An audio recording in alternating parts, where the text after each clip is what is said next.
you're having an event coming up on the 7th about community, and it's I can't find the name of it now.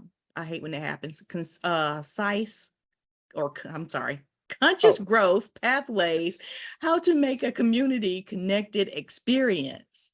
Can you tell us about that?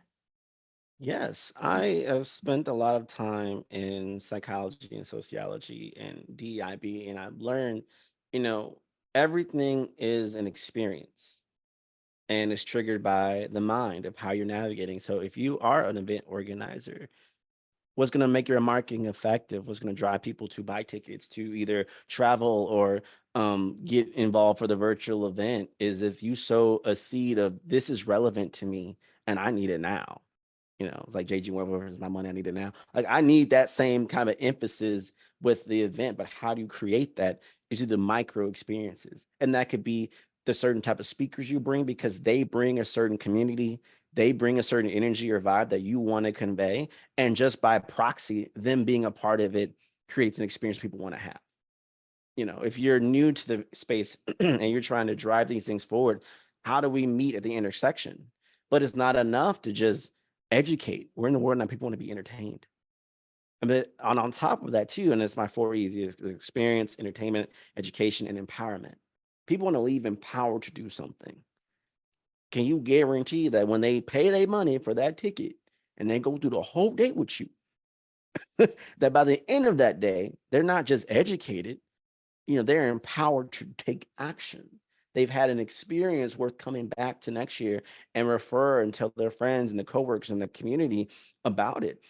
And that's all in the micro experiences. It's all in understanding how do I present this in the mind that is received in the heart that they want to say with their mouth and they want to praise with their hands of like, yo, this is great. I need this. And I think many have great ideas as event organizers. Many have great ideas. And if you're a business trying to drive a webinar and things like that, but what's the experience going to be like? If it's just bland and dry, they can tell on the graphic you design. They can tell in the language that you use. We don't give the people we're trying to reach enough credit. COVID changed everything for everybody. And so we went massive virtual.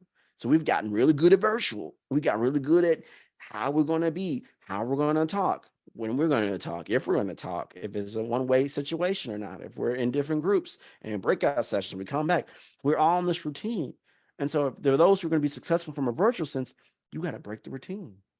You got to get them somewhere. It's like, man, I was on a Zoom call, but it didn't feel like Zoom at all. I felt like I was having brunch with some strangers that became friends by the end of the day. That's an experience. And if you're in person, it has to feel like it's meant for me. It has to be designed for me by who you pick, how you market, how you represent. All those components matter. And so if we can talk about conscious growth pathways as the nucleus, as the top tier for how all of this trickle down. I have a lot of frameworks and insights that breaks all of this down from marketing to sales to the literal experience itself and how we cultivate all that in the pre-experience, the actual experience itself, and the post-experience to drive, hopefully, revenue generating outcomes for sure, but even more so, people currency. Because when you have an event that drives people currency, that creates people currency, and maintains people currency, you're always going to have opportunities to make money. You're always going to have opportunities to make ask. And so I think we need to treat events and see events through a bigger lens than what most people do. And the last thing I'd say on this is that when it comes to an event that you put on, it's not for you. Yes, you may want to make money from it. Yes, you want to, have a success from it. It's for those who show up. So are you doing enough for the people who are basically showing up? And I would argue in most cases we're not, because we may check off education, but we didn't check off entertainment. Or we double down entertainment, but we didn't check off for experience and empowerment. What does that look like? What does that mean? So that's what we're going to talk about. We're going to get real deep into it. It's going to be a real fun, real intimate experience. I already got a deck ready to go ahead of time.